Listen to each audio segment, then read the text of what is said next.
Alrighty, so AthleticSB.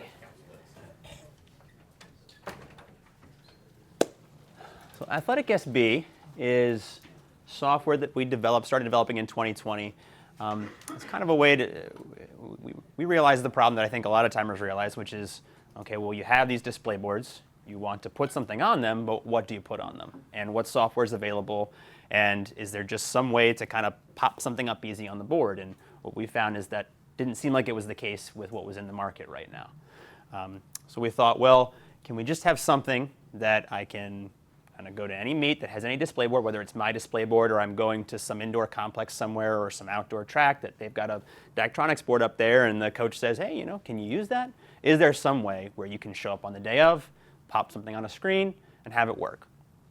And that's what AthleticSB is. And this is included in any AthleticLIVE meet. It's not anything extra. It's just a program that's available to you as an AthleticLIVE timer.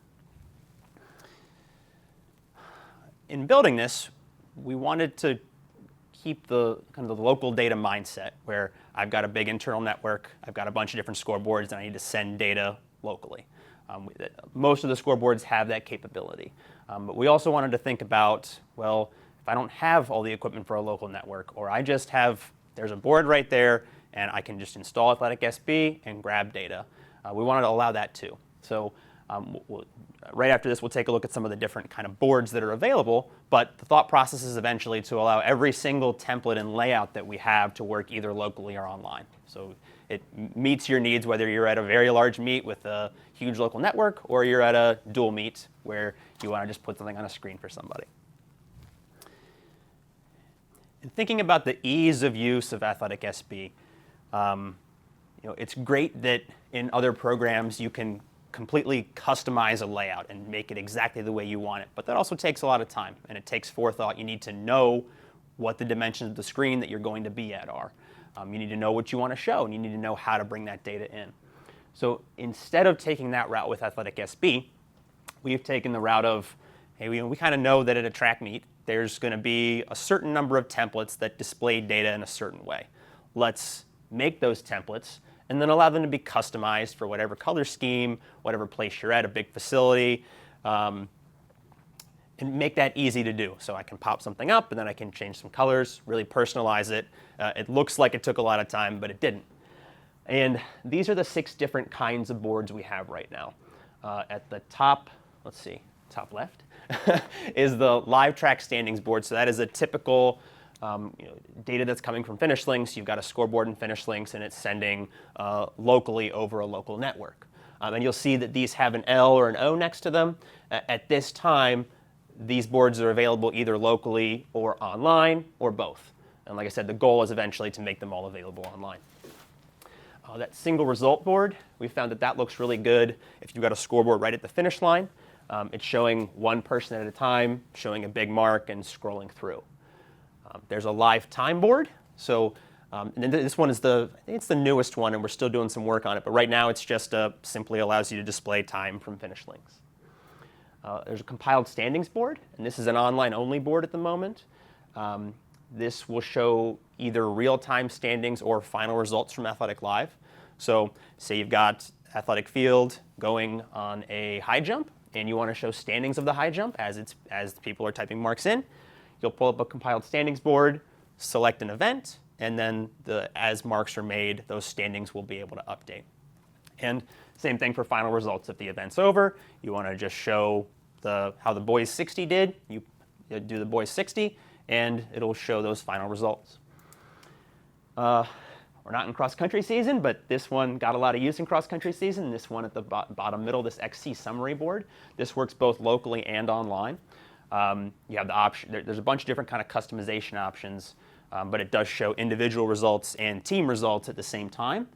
You can show them on top of each other, and you can it also works for splits too. So say you're doing a 3-mile and you've got a 1-mile and a 2-mile split. It's as simple as once you've got the board set up, just say that you want boys 3-mile, 1 mile, boys 3-mile, 2 mile, and you're just selecting something and changing that. And last but not least is the field result board. This will show either for horizontal or vertical attempts. You don't have to have separate boards for horizontal and vertical, but as you're working in the field app, you type a mark, it's going to update. And similar to the compiled standings board, you just select an event. So someone's over at the long jump pit entering data in. You want to show who's up now and what the last mark is. You simply select the boys' high jump or the boys' long jump or whatever long jump it is, and then the data will start appearing right there. So I just want to give a real quick demo about how easy it is to create a scoreboard. So let me get out of the presentation here, head over to AthleticSB. So this is AthleticSB. It's just a program that you open on your computer. It is Windows only. And we have our 6 different boards, the live track standings and so on and so forth. And underneath each section would be boards that you have created. So I'm just going to do a live track standings board. I think that's the one that is most common. If you've got one display board sitting somewhere, you're probably putting your live heat results on it. While I'm creating the board, I can click Open Test Board. And it's going to open a board that as I make changes in this form, it's going to update automatically. So it's easy to play around with different things, kind of see how it looks without having to save, open it on your board, see that something changes, and then have to go back into it. So for this demo, and now since I've only got one screen here, we're going to kind of do both at the same time. There is an option, so I'm just going to briefly go through these display settings. So you can make it variable size, or say you've got a 288 by 144 board. We'll just do that as a quick example. So I'll uncheck this and then hit, change this to 288 by 144. Let me reopen that board there. And then obviously the font size here is pretty nuts. That's not going to work, so we got to change that. So there is a base font size right here. So I can decrease that. That's going to make it look a lot better. But still, we want to do probably a little bit more to this because, well, it's a small board, so I probably don't want to have 6 results on there. So we scroll down. So there's a lot of different settings that you can look at. We can change the title. Actually, I'm going to make that a little bigger, maybe 288. It's a little small for what we're on right now. So let's do 800 by 600. All right, and then font's a little small. Hit this, bring that font size up. So I want to change the title color. Maybe I've got a facility that's blue and orange. So make this maybe a little more blue, and maybe make my time orange. And as I scroll down, I want to do, let's say I want to do 4 result lines. Oops, I'm going up to 8, 4. And then unfortunately, as normally happens in demos, I've got an older version on here that is missing a lot of features. So when you when you get downstairs, you're going to see a lot more that you can do. The main thing that's missing right here is the ability to customize the font sizes of all these fields, so and color as well. So as you're moving down through the form here, you'll see that for the title, I can change that size because. Having the base font size here is nice to kind of get you close, but ultimately, maybe I want that mark to be just a little bit bigger. Maybe I want that to be in perhaps a better contrasting color than white on a dark background. But at this point, if my scoreboard is 800 by 600, I'm ready to go. Except I do need to, so if you're doing this particular board, a local board, typically any local board is going to have some kind of connection setting that you have to set. So in this case, I'll just set my port to 43,000, runtime port to 43,001, and 1001, and just select the scripts that are going to come from finish links, and I'll come down here and hit save. Oops, what did I do? Gotta name it. So test board. Go back down to the bottom here and hit save. And now I can open this board. And if I go into finish links, and I think we'll see if I've got my settings in place. Let's go ahead and go to a new event. Let's see. So if I go into options, what we need to have is we need to have 2 scoreboards. Similar, so if you've set up any scoreboards for AthleticLIVE before, there's always 2 boards. There's one for results and one for running time. It's similar here. So if I see, okay, I had it set to 45,000, not 43,000. So let me change that. And the time, 43,001. There we go. And I had this set to 4. So I will change my paging in my results board to 4. Hit OK. And there's my board. So as I type a time in, 56.6, and so on and so forth, the data's right there. So that took about 3 minutes, and there's something that can be viewable on a screen at any particular size. Oh, I just realized that's getting cut off there. Sorry about that. How do you feed that out to the board? So I guess it depends on the board. So if like it's a, like the boards we have downstairs, those are using Novastar controllers, and that's essentially mirroring's the wrong word, but taking a part of the screen and showing it on the board. There are some, I'm sure you encounter some places too, where it's more like an extended display screen. So that might be like a 1920 by 1080 that you could just use. You plug your computer in, and it's showing on the other side of the board. It just depends on what you're seeing. But downstairs, it's a Novastar controller, and we can absolutely talk through how that works. And of course, there are a bunch of other boards as well, but I'll leave it to you to try those downstairs. And where we plan to head next. So I mentioned a goal being to allow these boards to either work with local data or online data. The ones we really want to get working before outdoor season are those track standings boards, especially for folks that are not using finish links, because obviously those only work with finish links right now. But that also makes it really easy too, even if you're using finish links, you don't necessarily want to get a local connection set up to wherever the AthleticSB computer is living. You just turn it on, select a meet, and you're good to go. We're starting to kind of map out the concept of layouts. So there are 6 different kinds of boards, but if you've only got one board, how do we make it easy for you to show different kinds of things at once? Maybe you have a big board in an indoor stadium, and there's a place where you could show heat results across the whole thing, or maybe sometimes you want to show heat results across half and compile results across half, or maybe there's only field events going on, so I want to show 3 different field boards.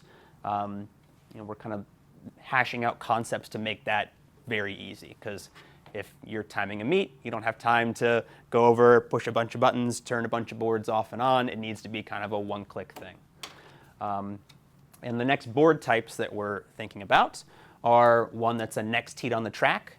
Could be useful if there's a lot of clerking, a lot of changes going on. Maybe it'd be good if you've got a board somewhere that just kind of says who's in the next heat, can make sure everybody's staged properly. And then a multi-event board. So the thought there is, if you've got a multi-event going on and you're on the 4th event, it'd really be nice to see what's happening at this event, but what are the standings, and how has places changed as this person is high jumping at this 4th event. How many points do they have at the moment? Just try and get as much kind of data for that multi-event as possible. And that is AthleticSB in a few minutes. Dan? Yeah, sure. So before we head downstairs, just on this layouts one is really awesome, where it's going with that. When you are down there, try putting a screen here and then another screen. You can kind of do that yourself. This is going to even streamline that. So downstairs, the goal is, again, you can go down there. There's 12 stations, and so if you came individually from within a timing company, try to match up with one other person who also came individually and use that table. If there's 2 of you, and I think in one case there's 3 of you from a certain timing company, then you can all be at one table. But pair up, plug into the board. If you have your Finish Links laptop, you can connect that up. There's a switch down there. There is a laptop down there that's connected up to AthleticSB already. And then prior to going down there, I'm sorry guys, that's okay. I was kind of talking in a dismissal tone. Yeah. It's like 3 minutes before the buzzer rings, you're like, and remember all this. The bell rings. Just like, no kids. So just wanted to kind of get your guys' perspective, and also with the whole team, athletic timing team that's helping you down there, knowing how long you guys have been timing. As you saw on the chart there, 2015 to here, that's like 8 years. So by no means do we come into this like as the experts, we're gonna have so many ideas come from you in generating that. But if you've been timing for over 5 years, raise your hand. And then we're just gonna go by 5-year increments over 10 years. And you guys can't see this, but almost all the hands still over 15 years. This side's winning. Anyone over 20 years? Well, let's put it this way. We used tick sheets when I started. Yeah. Okay. So take that into perspective. With all of us working together, we love that you're here. We do a lot of timing. We do, like I mentioned earlier, a lot of replication and making things streamlined. So hopefully we can give some little tips there and here as you go, but we're going to glean from you. And there's the time that you guys have just to say, hey, we've been doing it this way. We want to do it a little bit differently. What are your ideas? So we're going to, basically this is a workshop, but also an idea generation factory. Not introduced, but in the back of the room is David, who started Athletic in 2002, so 21 years ago. So he's here, not on the timing side, but just he's going to be listening and soaking in because David, Ben, I mean, as far as the development team of the system, it's generated from what you guys do out in the field, and you know, if you use tools and technology, then take it back to the drawing board and be like, okay, how can we build it for one person, but how can we make it so it's useful for every single person? There's 18 states represented in here. We had a chart, 18 states, and then it said Jimmy, USA. So I'm where everyone's coming from. It's just like I saw your name, like USA. So bump that up to at least 25 states. Yeah. Half the country. People are in here. Like you represent. You take these these tools out into your field, and then you bring back that information here too. The way you guys do things. So we're very excited for that. And so maybe now you can Let's go have some fun.